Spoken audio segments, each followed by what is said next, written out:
Originally, I was asked to talk about Vesalius, Vesalius 501, because, of course, his quincentenary was last year, and some people might argue, well, he was managed to be born in the early hours of the morning of the 1st of January, 1515.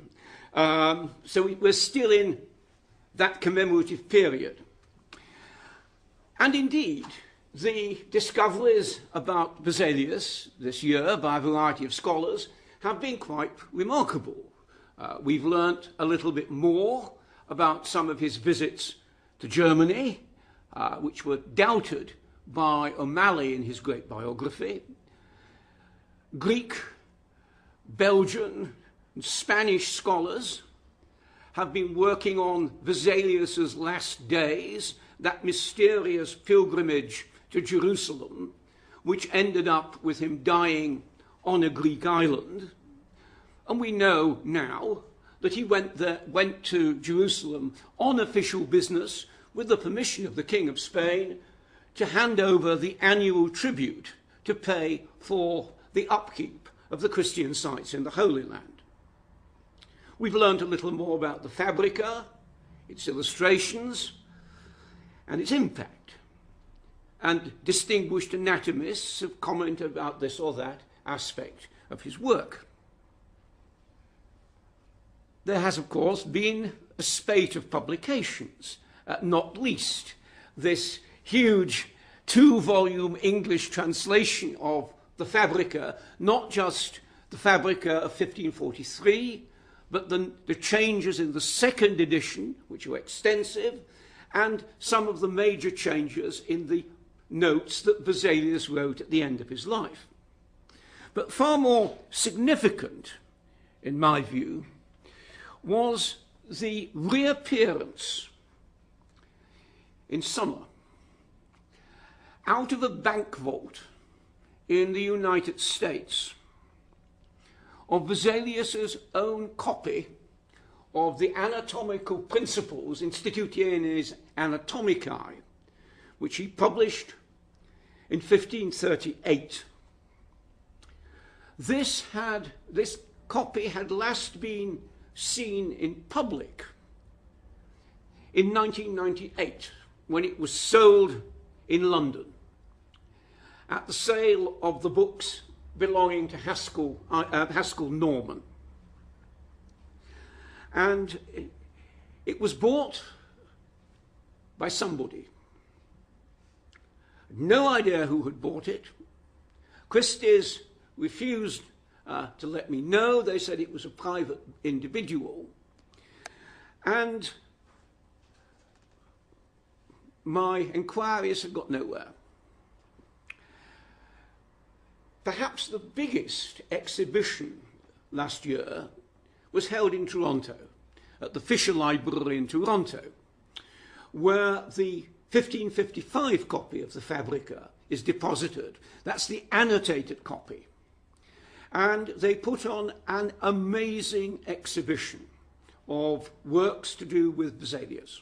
They had copies of everything that he wrote. They had copies of almost everything that one might wish to see. They had only 3 things that they would have liked to put on display that they did not. It was too expensive to fly the Cambridge University Illustrated Epitome over. Glasgow was using its copy of the 6 anatomical plates, and New York Public Library, which owns the coloured copy of 1543 Fabrica, also had it on display. But apart from that, they had this volume. And this is a picture taken from the Toronto Vesalius catalogue. A catalogue, alas, I think now exhausted. It's a pity. It is Vesalius's own copy of the Institutiones Anatomicae. We don't know where it came from. It was sold in just before the Second World War to Haskell Norman by a Paris book dealer. And Norman's son said to me that his father never quite believed that these scribbles you can see at the bottom of the page were by Vesalius himself. Why? Because he felt the book dealer hadn't charged him enough. And he was always suspicious that this wasn't genuine. And I'm going to talk for most of my lecture about these notes and their importance for understanding Vesalius and the development of the fabrica. I'm going to talk also very briefly about the other copy, the copy that is in Toronto, the annotated edition of 1555, which is massively annotated. But the 1538 Institutiones are really, it's a very small book, it's a very short book, and it has about 250 annotations. And I'm going to spend most of my time on what I call Vesalius' revision of the Institutiones Anatomicae. I'm going to have a sort of scherzo on the costs of printing, the costs of revision, and I'm going to compare at the end some of these early notes with the notes that he wrote after 1555. But for those of you who are unfamiliar with the details of Vesalius' life and the context in which I'm talking about, here is a very brief schematic description. He's born in 1514 in Brussels. He's the son of an imperial apothecary at the court of the Holy Roman Emperor. He's a wealthy man with wealthy contacts and also artistic contacts. He studies Latin and Greek in Brussels, and then he moves to study medicine in Louvain. Louvain, at this stage, is famous as a centre for classical humanist learning. Its medicine, I'm afraid, was a little behind the times. And so Vesalius moves on to study in Paris. And it's this period, the 3 years he spends in Paris, that, if you like, determines the rest of his career. Why? Because these are the years in which Galenic medicine, and I'll say a little bit about that later on, and in particular anatomy, takes hold. We have a whole series of student biographies from the late 1520s. These do not mention anatomy. There is not a single student who appears to be interested in anatomy. There are 2 who are interested in surgery. There are far more who are interested in medical astrology. Anatomy has no place. And suddenly, from 1529, Paris goes mad about anatomy. Younger members of the faculty start writing books on anatomy. They dissect, they lecture. Everybody suddenly becomes passionate about anatomy. We know from a contemporary of how students clambered through windows, trampled over gardens to get into the front seats so that they could see something being dissected. It was an exciting period, And Vesalius is at the heart of it. Because he is a man with incredible talent with a knife. And as we will also see, he has an incredible eye. He leaves Paris in 1536 to go back to Louvain because there's about to be a war between the King of France and the Holy Roman Emperor. He graduates at Louvain in 1537 with a thesis on an Arabic doctor, Rhazes, and I'll say a little bit about that later. He graduates, there's a mysterious period about which we know very little, and then he reappears in Padua at the end of 1537 to gain medical experience, possibly in the hospital, certainly in Venice. He graduates with a doctorate in 1538 and immediately is employed by the university to teach anatomy and surgery. And he stays there until, well, 1542 he leaves for Basle. Whether he fully intended to come back is not clear. He becomes a doctor to the Holy Roman Emperor in 1543. He reappears in Padua, presumably to collect his belongings, but effectively he's moved to become an imperial doctor. People often ask me, why did he become an imperial doctor? And there's a very simple answer: money. If you are going to be private physician to the most important monarch in the world, you're going to be paid a hell of a lot more than if you're a professor. And the same thing goes today. In Basel, from probably 1539, certainly 1540, he begins to write up his great work on anatomy, on the fabric of the human body, finished almost entirely by 1542, when he goes to Basel, published in 1543, second edition, 1555. But he leaves academic life, and for the rest of the next 20 years, our information on him is scattered about diplomatic archives and so on. And he returns from the Holy Land in 1564 and dies either on a Greek beach or at the gates of the town of Zakynthos. The crucial period is really from 1537 to 1542.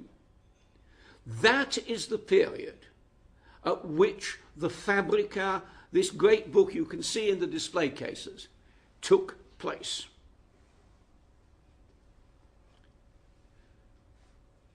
He is a young man in a hurry. He's only in his 20s when he becomes professor in Padua. He writes his book when he's 28. He was a young man in a hurry who didn't care for his colleagues. He was no respecter of persons at all, except possibly the emperor. And one of his competitors, a man called Niccolò Massa, writing an introductory text on anatomy, complained that basically the Fabrica, he said, is only telling what we all knew. All of us, the new anatomists, knew that Galen was wrong. We all knew you got to correct Galen.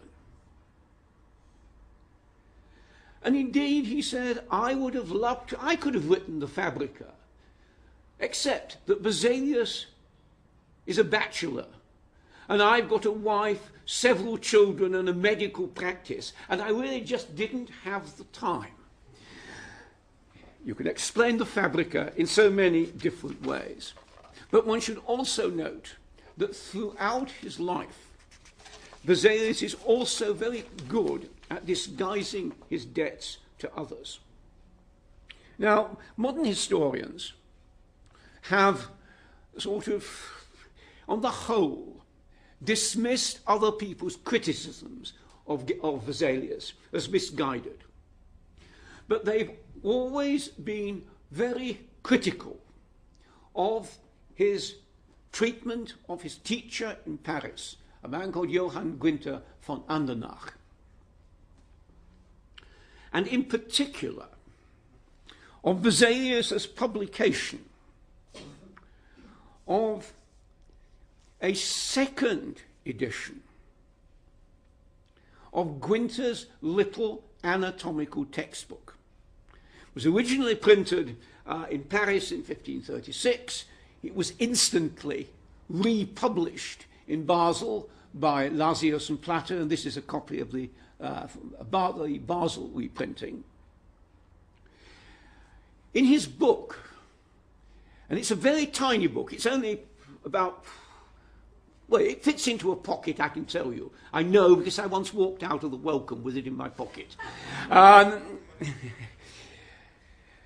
It was a student textbook of anatomical principles according to Galen for students of medicine, produced in Paris in 1536. Vesalius is mentioned. Vesalius is described in it as a very learned and a very good anatomist who helped Gunther in what seems to be his public dissections.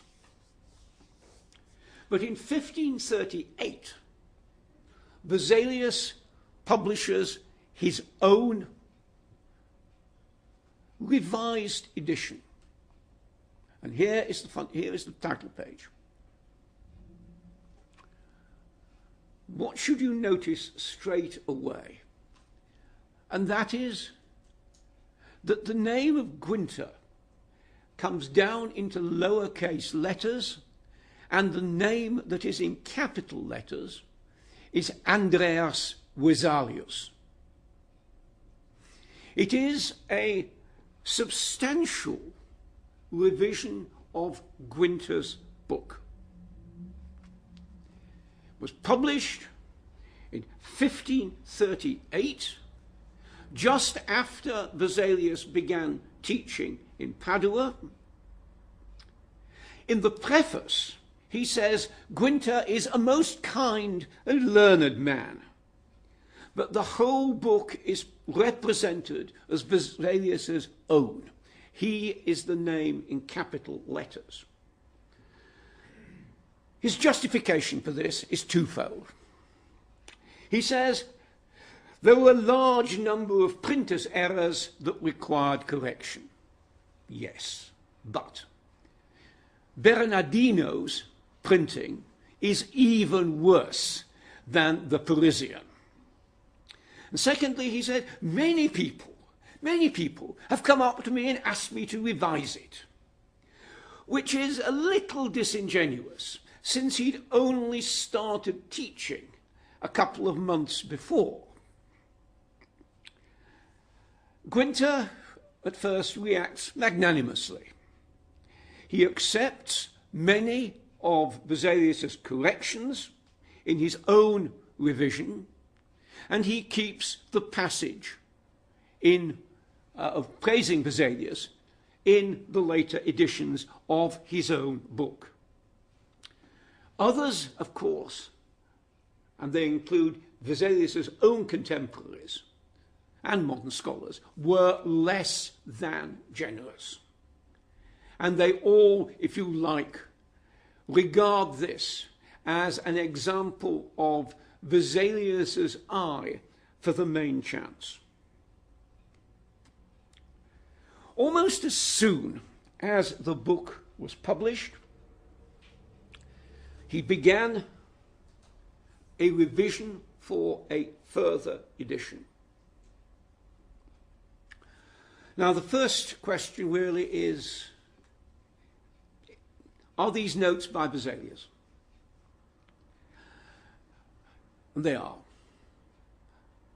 There is the same hand as in the Toronto notes, give or take 20 years. There is the same method of annotation, and there is a sentence in the preface which Vesalius adds to my very learned and very kind Gunther, which says, I devoted myself to assisting him in his anatomies, both in public and in private. Now, we knew that Vesalius helped Gunther in public, in that annual or more than annual dissection for students.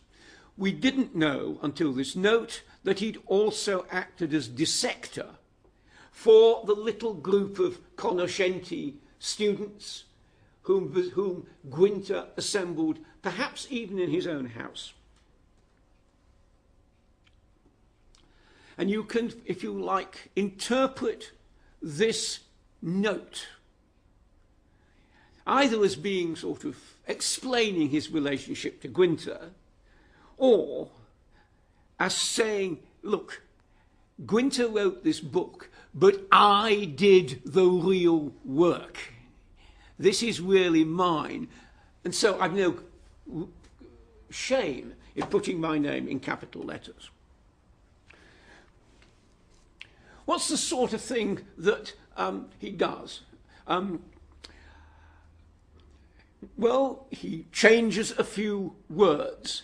At the bottom here, he changes you can see the word usque in the bottom left-hand corner. I think it's brevi usque. And changes a few words. I'm afraid I've only a small number of slides of this to show you, because the owner didn't want to have many photographs taken when it was in Toronto, and I was able to see it in Toronto. So I've only got half a dozen slides. When it was on display in Toronto, I was allowed to see it, work on it for most of my Toronto stay, which is effectively a day and a bit. And the owner's given me permission first to talk about it, and then to publish something about it. And I hope in the end that I'm going to produce either a facsimile or a translation with details of all the notes that Vesalius adds. But as far as today is concerned, I'm going to give you, if you like, some of the juicier bits. I think here you can possibly see in the margins you have a few notes and squiggles. On the top right you have the word falso, and the translation is this membrane, which he says holds in the flesh in the body,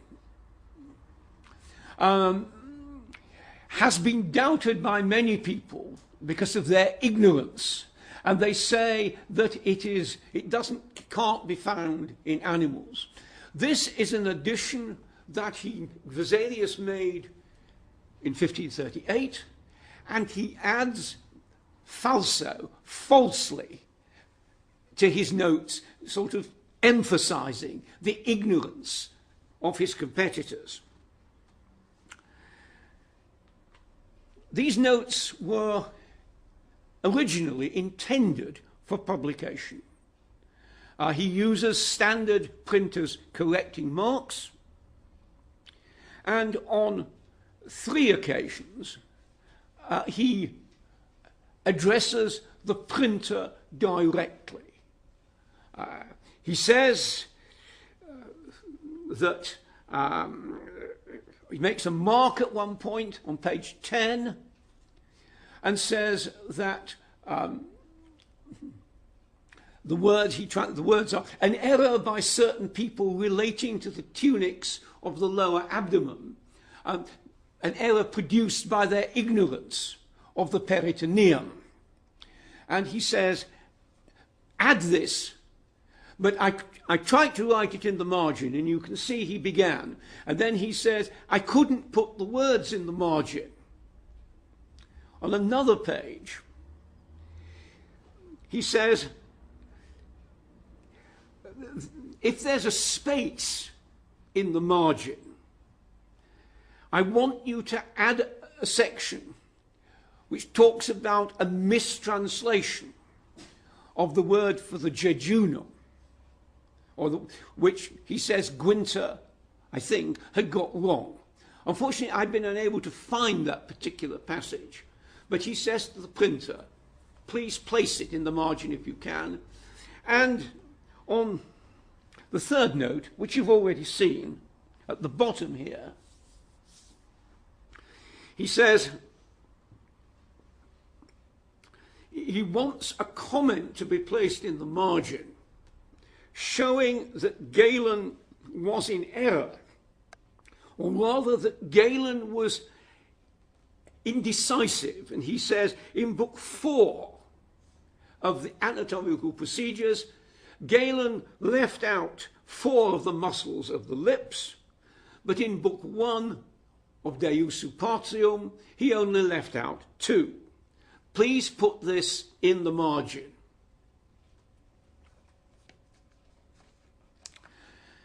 He's intending this to be published.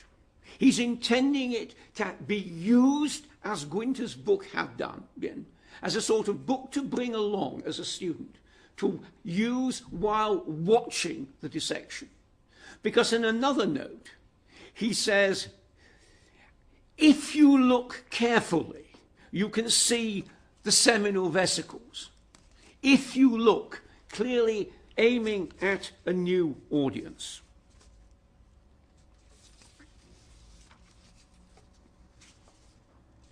He's intending to, at least to start with, by planning a new edition.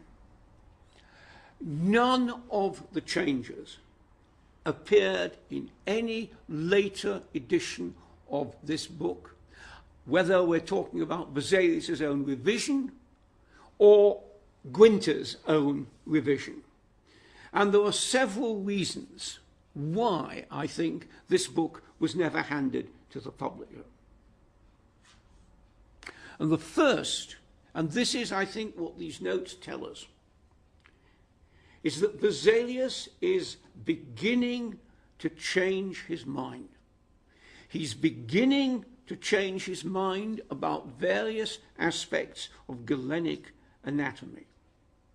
He's beginning to move from being a Galenist anatomist who writes a book of anatomical principles according to Galen.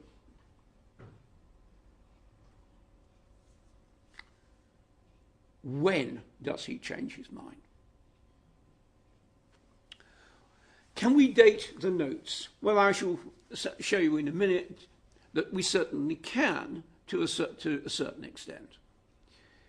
The notes seem to me to definitely to be written before 1542, and I strongly believe that most of the notes are written before 1540. That is to say, 1538, 1539. It would fit with what Vesalius did with his own paraphrase of Rhazes. The first edition, his student thesis, published in Louvain, a revised edition, published with his consent in Basle, no more than 6 weeks later. Clearly, Vesalius is correcting his original printing, even while it was being with the publisher. Between, let us say, he received his proofs and the book actually appeared in print. So I think that what happens is he starts writing these notes soon after his book is published. Certainly I would think 1538, 1539.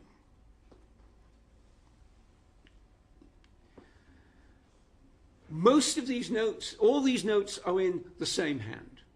There are some which are slightly later than others, that you can tell by difference of handwriting and where they go on the page. But the notes are all, I think, contemporary within 2 or 3 years. And why I think he's changing his mind is that we have some small, very small changes, very small additions, which seem to me to mark a movement away. One of them, which may, in a sense, oppose this dating of 1538-39, is a passage in which he talks about water found in the pericardium.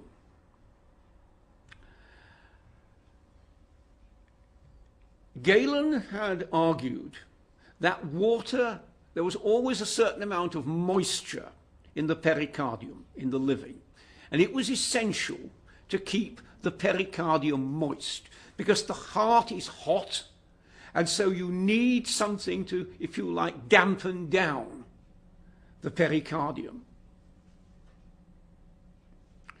Gunther repeated it, and so did Vesalius in 1538. And then he adds the bottom of the page this note: some say it is not found in the living. Who are some? If you look at Realo Colombo's much later book on anatomy, he identifies one of the nonnulli as Matteo Corti. Matteo Corti was professor in Bologna, distinguished Galenist, the wealthiest and best paid professor in the whole of Italy, and a leading Galenist anatomist. In 1540, Vesalius is invited to come to Bologna to perform a dissection to accompany Corti's lectures on Mondino's anatomy. And we have the student copy of Corti's lectures and Vesalius's demonstration. In this demonstration, in this lecture, and in earlier lectures, Corti says that normally water is not found, moisture is not found in the pericardium, but only abnormally. It's a sign of some defect in the heart. When you open it up, you can see water in the heart, but that is because there has been some malfunction. That's Corti's view. He doesn't quite deny it. He says it occurs only abnormally. The second group, which are mentioned specifically by Corti in the lecture and by Vesalius in the Fabrica in 1543, are those people who think that on death, the spirits in the body, and don't forget there are spirits, animal spirits, in the heart, are changed into water at the moment of death.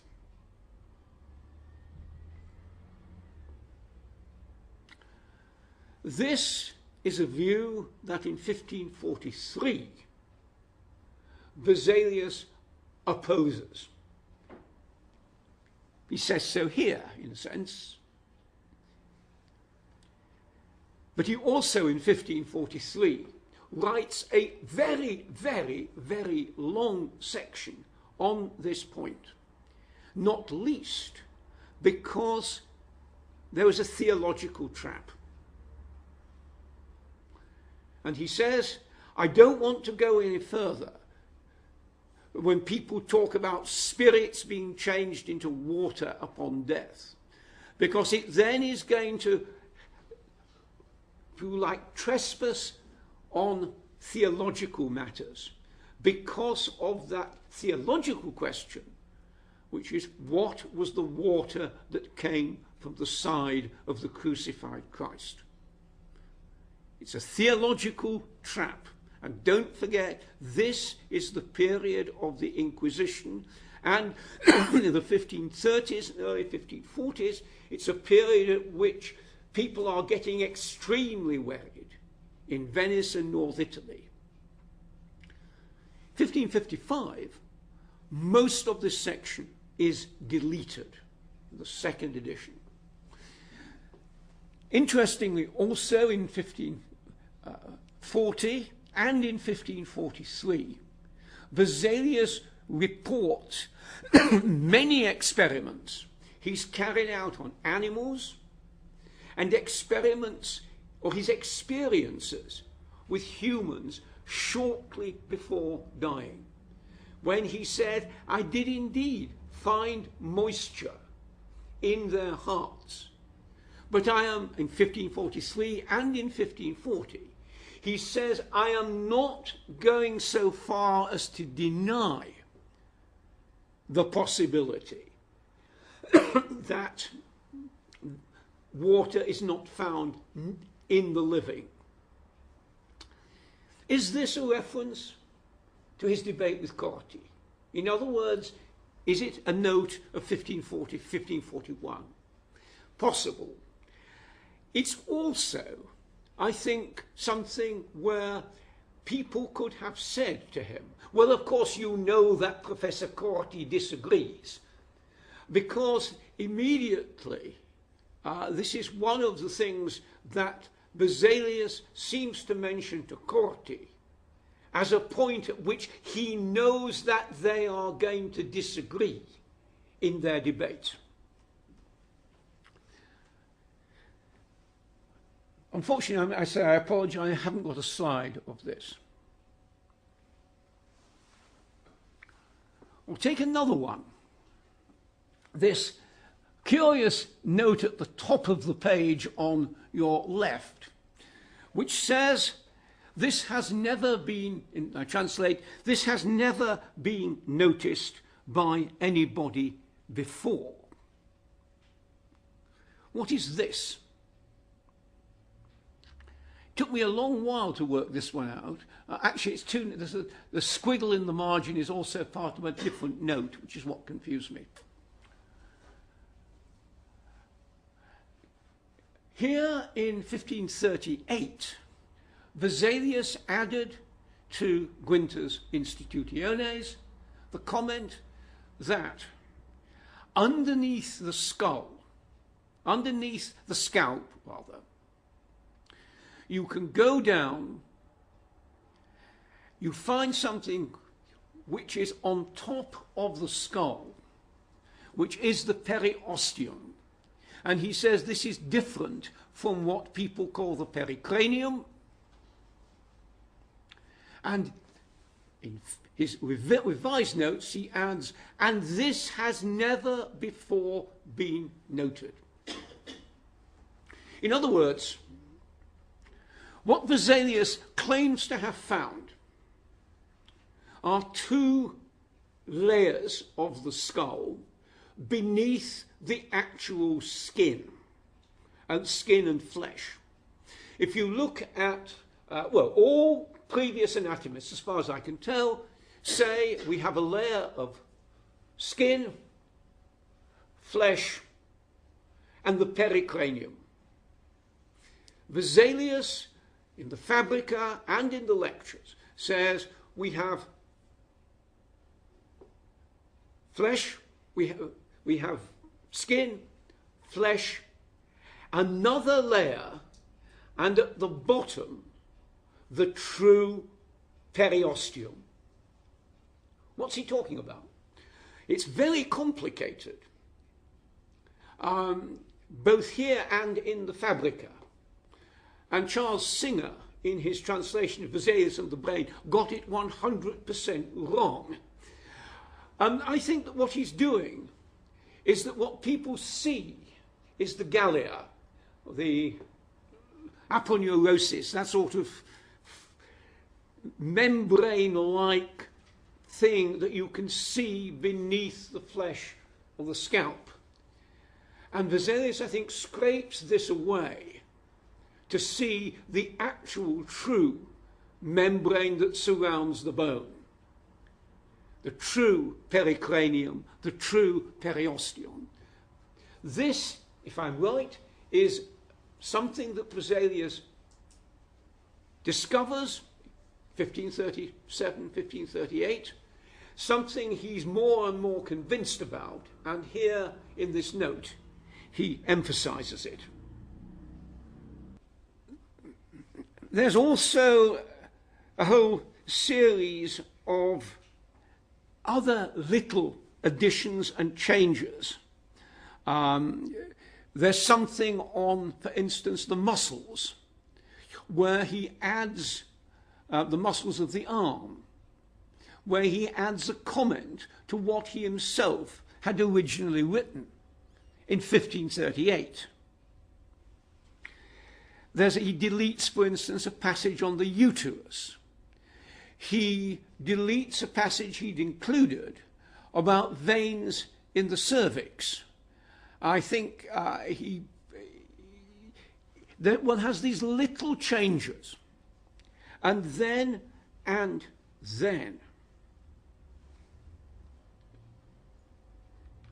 we have larger sections deleted. At the end of the book, in the last 20 pages, and particularly in the last 5, instead of adding written comments, we find sentences, even a paragraph, simply crossed out, particularly when we're dealing with the muscles and tendons in the arm and leg, on which Vesalius says an enormous amount in the Fabrica.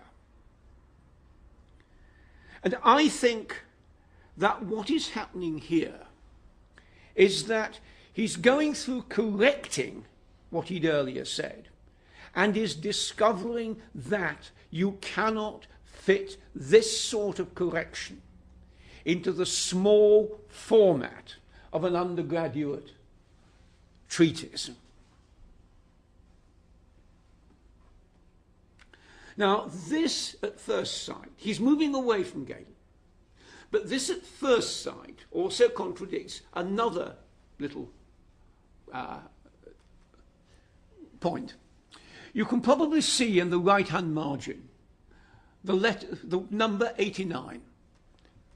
And there are a whole series of numbers, particularly in the last half of the book, which are simply given in the form 89, and in fact I can tell you that the cropping of the margin probably destroyed the letter A. He originally wrote 89A. These references are not to the edition that he wrote, he was responsible for in 1541, 1542. They're references to de usu partium and to anatomical procedures, use of parts and anatomical procedures, one of which was printed in Basle, Anatomical Procedures, in 1531, and the second is Gunther's translation on the use of parts. All the references, almost all the references, are accurate. There are a couple that I think are not, but that may simply be I've misunderstood the exact import of the line where they are on. Incidentally, all the passages that are cited in this way are found in the Fabrica at greater length. And here we have 89, and in that bottom left-hand corner, you can just about make out, if you're very clever and if you're very close, It's a reference to Galen's Art of Medicine, a chapter in it in which he talks about the natural shape of the skull, which is mentioned in that bottom line. None of these notes appear in the César 1538-1540 reprint. And I think that they are private aide-memoire. You can't understand it. If I said to you 37b, you wouldn't be able to make out what I'm talking about. These are private notes, and they tell us that at some point Vesalius stopped thinking in terms of a published revision and had moved on to other things.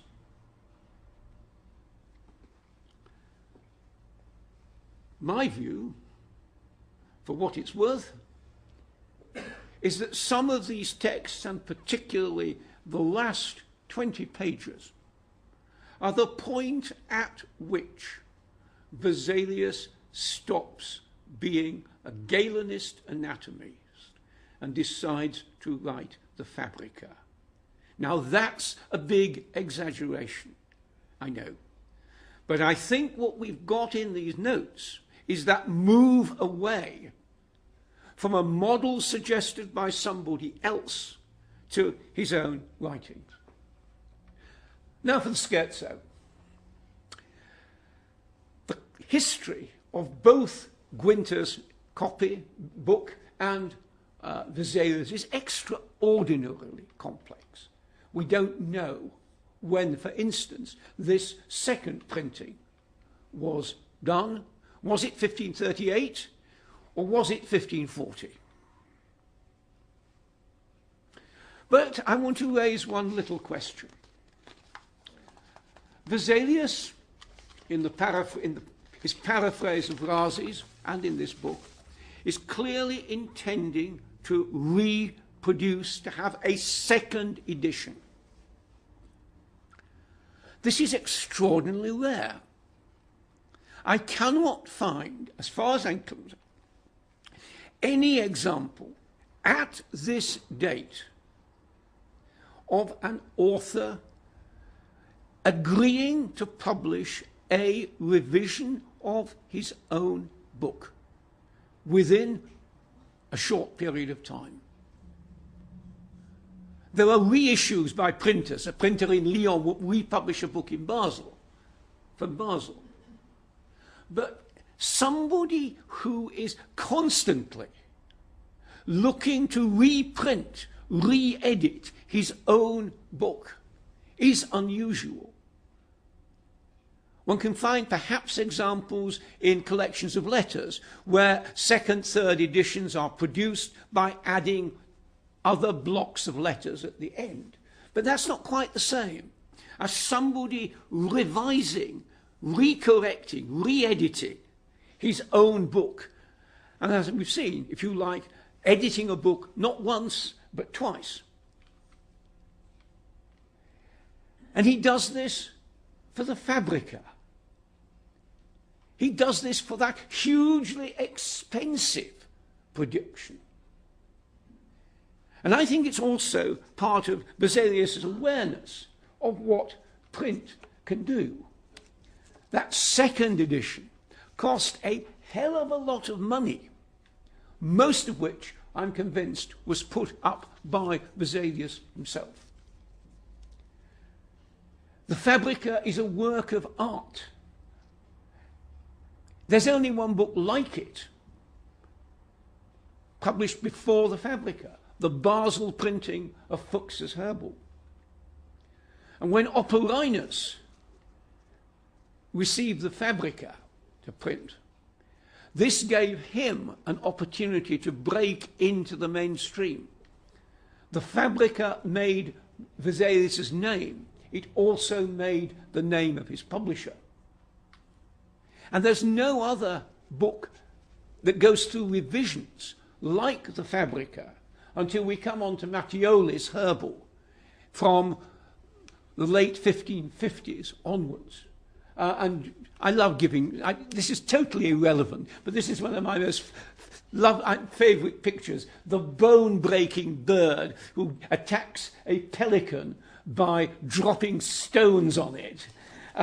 It's part of this series of revisions of Mattioli from the 1560s. Vesalius is doing this in the 1540s. 1538, 1540. And he's doing this in the Fabrica with his own illustrations, his notes on the Fabrica, his references to books, texts, and so on that he's correcting. Just look at the number of corrections he's making to the Fabrica after the second edition.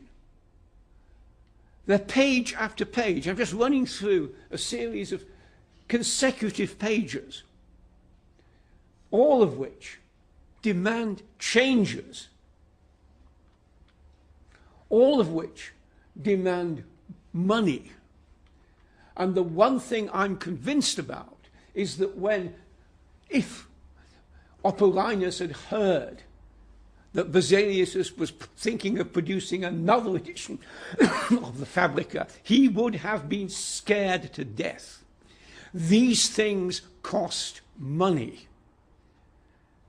And it's one thing to reprint a small student book, 120 pages, 140 pages long, a short duodecimo book, for an audience that's going to be constantly renewed.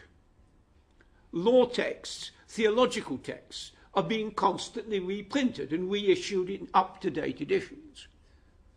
So you have a student market.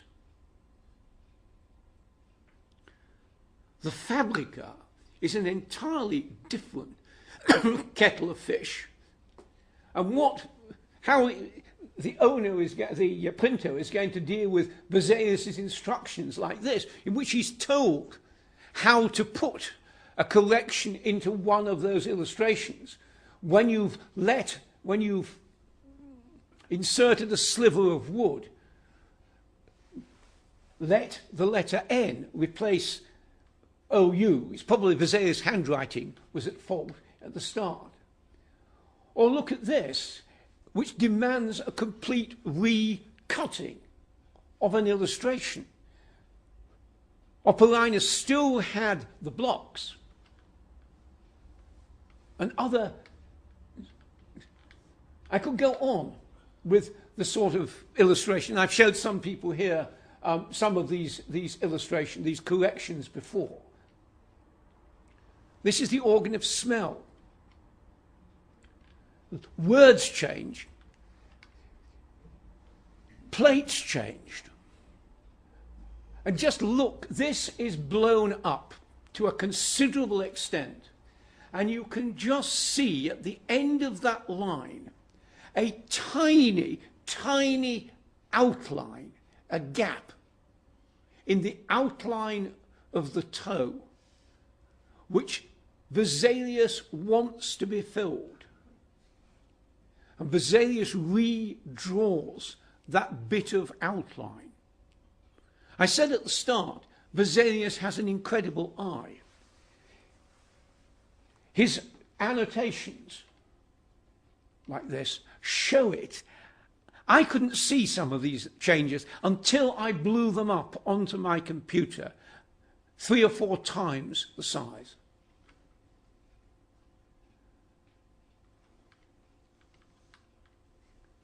And of course, he continues to erase, change things right through to the very end. What do these new notes add then?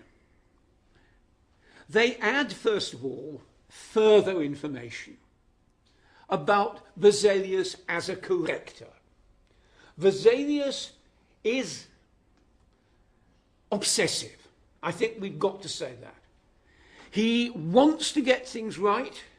He rereads his own work. He's constantly reading, thinking, changing things, sometimes for reasons that we might think trivial. He's constantly looking, doing the proof correction. And those of us who do a fair amount of proof correction must stand in awe of Vesalius's ability to see little things. Would you as an editor know the difference between a damaged comma and a full stop in a page of 30 lines, or indeed in the fabrica 60 lines? I wouldn't. Would you be able to see the difference between periosteos, which is what he wants, and periostros, which is what was the original? A tiny change. Vesalius's eye and his obsession with getting it right stands out also in these new notes.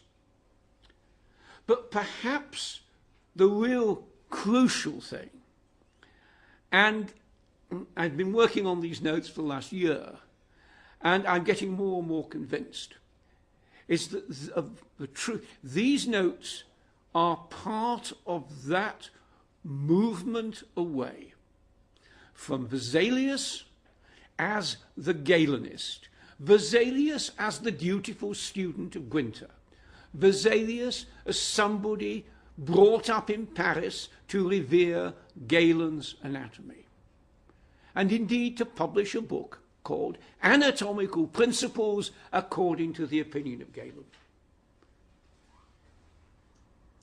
No more than 4 years later, and it's possibly earlier, he has changed his focus.